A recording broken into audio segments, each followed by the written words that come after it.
Halo teman-teman, di video kali ini kita akan belajar tentang metode SQ3R. Apa sih metode SQ3R itu? Yuk kita bahas. Metode SQ3R adalah strategi membaca yang bertujuan untuk meningkatkan pemahaman dan daya ingat pembaca terhadap teks yang dibaca. Kegiatan membaca dengan menggunakan metode SQ3R mencakup 5 langkah. Langkah yang pertama adalah survei.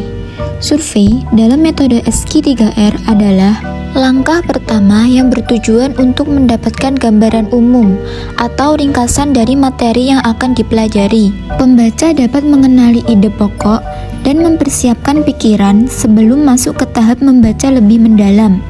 Langkah pertama yang harus dilakukan, pembaca memindai judul, subjudul, gambar, grafik, dan paragraf awal atau akhir untuk memahami struktur dan tema utama dari teks. Metode SQ3R yang kedua adalah question atau pertanyaan, yaitu langkah kedua di mana pembaca mengubah informasi yang diperoleh dari tahap survei menjadi pertanyaan.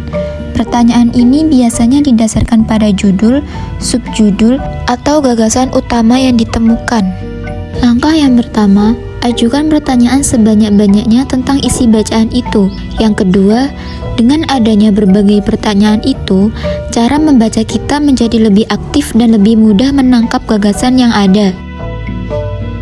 Metode SQ3R yang ketiga adalah read atau membaca, yaitu langkah ketiga di mana pembaca membaca teks secara aktif dan mendalam untuk menemukan jawaban atas pertanyaan yang telah dibuat pada tahap sebelumnya, yaitu question.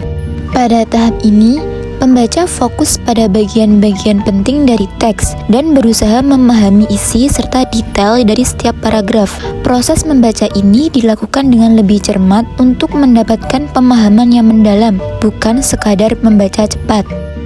Metode SQ3R yang keempat adalah recite atau menyatakan kembali, yaitu langkah keempat di mana pembaca mencoba mengingat dan menjelaskan kembali informasi yang telah dibaca dengan kata-kata sendiri.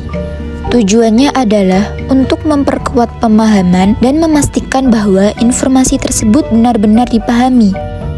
Langkah pertama, setiap selesai membaca suatu bagian, berhentilah sejenak. Langkah kedua, cobalah menjawab pertanyaan-pertanyaan bagian itu dan menyebutkan hal-hal penting dari bab itu. Langkah ketiga, buatlah catatan seperlunya. Dan yang terakhir, jika masih kesulitan, ulangi membaca bab itu sekali lagi. Metode SQ3R yang terakhir ada review atau mengulas kembali, yaitu langkah terakhir yang bertujuan untuk mengulang kembali materi yang telah dipelajari guna memperkuat pemahaman dan retensi jangka panjang. Dalam review, langkah pertama yang bisa kita lakukan yaitu setelah selesai membaca, telusuri kembali judul, subjudul, dan bagian-bagian penting lainnya. Dalam tahap ini, selain membantu daya ingat dan memperjelas pemahaman, juga mendapatkan hal-hal penting dari bacaan tersebut.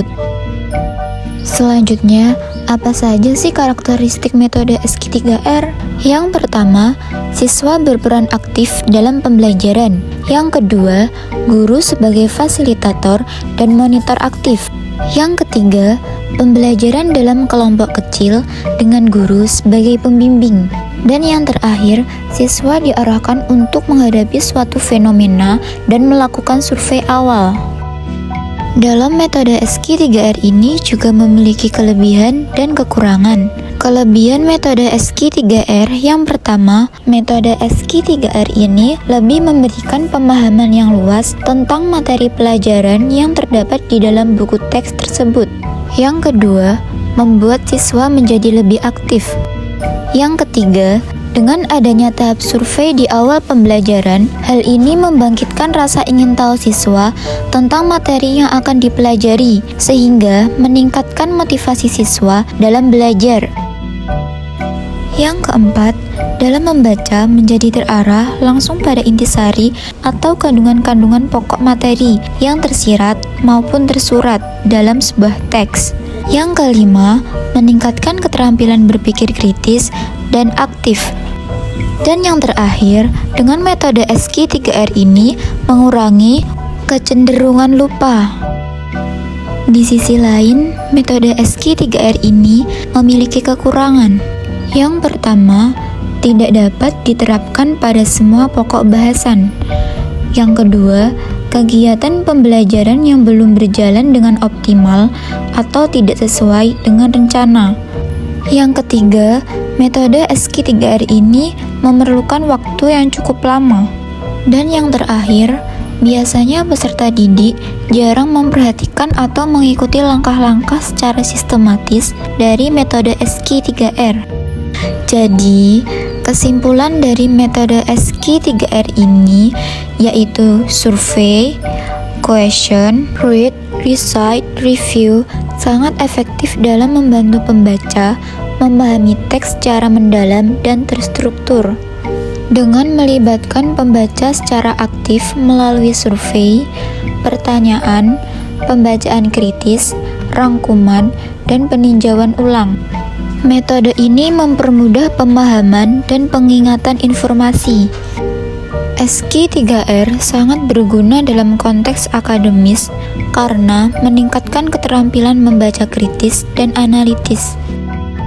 Nah, jadi seperti itu pembahasan tentang metode SQ3R. Terima kasih, semoga bermanfaat.